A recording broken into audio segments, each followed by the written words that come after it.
luxury steamship, a mysterious disappearance. No distress calls, no wreckage, no survivors, just a vanished vessel and a century-old mystery that still haunts maritime history. This is the strange and chilling story of the SS Waratah, the Titanic of the Southern Hemisphere, and how she vanished without a trace in 1909. Welcome to Amazing World Facts, where we bring you the most fascinating, curious, and baffling stories from around the world. Today, we set sail into one of the greatest maritime mysteries of all time, the Waratah. Grab your life jackets, because this one is a stormy ride.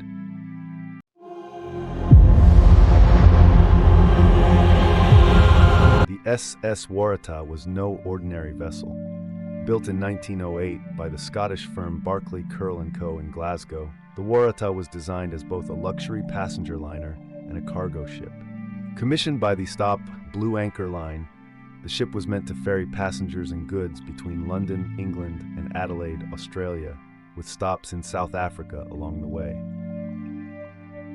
At 465 feet long, displacing 9,339 gross tons, the Waratah was a modern marvel of its time. She had warlike strength, hence her name, Waratah, the national emblem of New South Wales and a hardy flower native to Australia. She could accommodate 750 passengers, 100 in first class, 40 in second class, and the remainder in steerage, primarily intended for immigrants and working-class travelers. Her interiors rivaled the opulence of the Titanic, with plush carpets, ornate dining rooms, and smoking lounges that gave her the nickname, the Titanic of the Southern Hemisphere.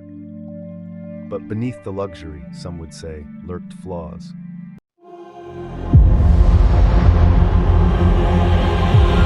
Waratah's maiden voyage in November 1908 began auspiciously, but reports soon surfaced of instability in rough seas. She rolled significantly, some said excessively. Passengers and crew noticed her tendency to list, sway, and recover sluggishly, particularly when fully loaded. Rumors began to circulate that the Waratah might be top-heavy or overbuilt, making her susceptible to capsizing in extreme weather. Yet official inspections after her first round trip deemed her seaworthy. The concerns were dismissed. Her second and final voyage began on July 1, 1909, from London. She made her way to Cape Town, then Durban, and was headed toward Cape Town again before continuing to Australia. She would never reach her destination.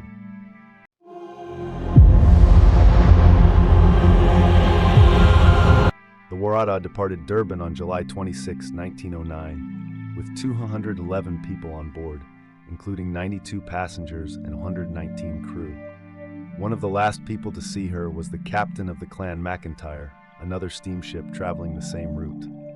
He reported seeing the Waratah struggling against heavy seas near the Transkei coast, a notoriously stormy stretch of the South African coastline. The weather was deteriorating, the seas were growing treacherous, and then she was gone. No distress signal, no wreckage, no survivors.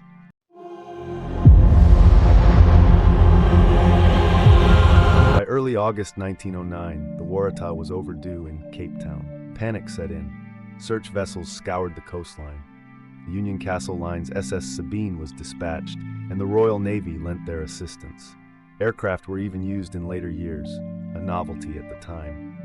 Searchers combed over 15,000 square miles of sea, but they found nothing. Not a plank, not a body, not a lifeboat, nothing. And thus, the Waratah joined the infamous ranks of the ghost ships, vessels that vanish without a trace, sparking centuries of speculation.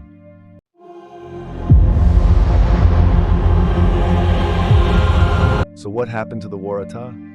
Let's explore the most prominent theories. The most widely accepted explanation is that the Waratah capsized in rough seas due to poor design and stability issues. Survivors from her first voyage had described the ship as top-heavy, with too much weight high up due to luxury fittings and cargo stowage, and slow to right herself after tilting.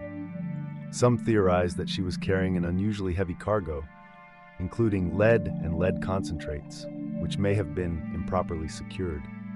A sudden storm or massive wave might have caused a critical list from which she could not recover. This would explain the lack of debris. A full capsize would have sent her and everything on board straight to the bottom.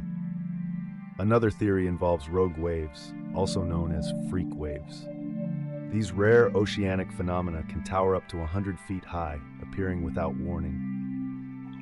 Modern science confirms their existence, but back in 1909 they were dismissed as sailors' myths. If a rogue wave hit the Waratah broadside while she was already unsteady, it could have rolled her over instantly, giving the crew no time to react or send a distress signal. Some believe a boiler explosion tore the Waratah apart. The ship was steam-powered, and a critical boiler failure could have been catastrophic. However, no explosion sounds were reported by nearby ships, and no debris was found. This theory, while plausible in theory, lacks hard evidence.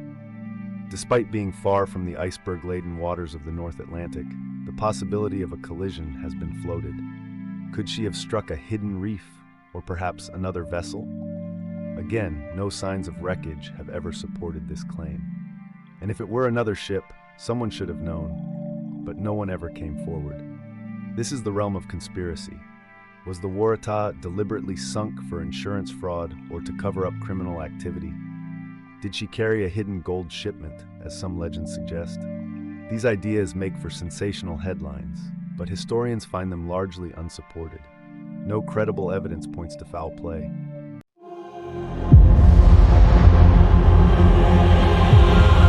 Among the 211 souls lost were entire families immigrating to Australia, businessmen and entrepreneurs, crew members on their second voyage, and Captain Joshua Edward Ilbery, an experienced commander who had captained many ships before the Waratah.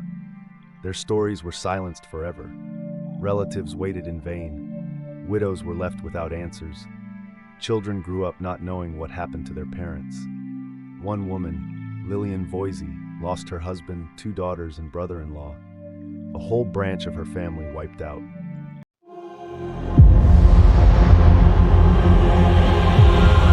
Despite decades of searching, the wreck of the Waratah has never been found. In the 1970s and 80s, renewed search efforts using sonar and submersibles produced false leads and misidentified wrecks. Even with modern underwater technology, the exact location remains unknown. The Waratah's disappearance forced changes in ship design, cargo stowage, and stability testing, indirectly influencing maritime safety regulations in the years before the Titanic disaster.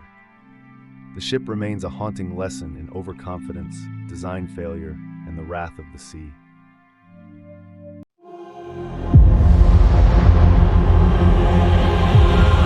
The Waratah's story is not unique. She joins a pantheon of lost ships. The Mary Celeste found adrift with no crew.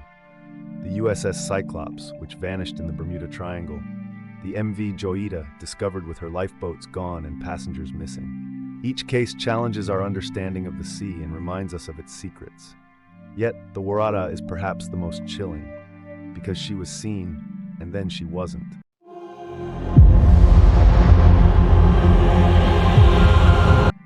It's been over a century since the Waratah disappeared. She was supposed to represent modern elegance, imperial power, and engineering brilliance. Instead, she became a monument to mystery, a riddle the ocean refuses to solve. Until her wreck is discovered, the fate of the Waratah will remain one of the sea's most haunting unsolved stories. So what do you think happened to the Waratah? Capsize? Rogue wave? Or something far stranger? Let us know your thoughts in the comments below. And if you found this story as fascinating as we did, make sure to like, subscribe, and hit the bell icon for more mysteries, forgotten history, and incredible facts from around the world. Only here on Amazing World Facts. Until next time, stay curious and steer clear of stormy seas.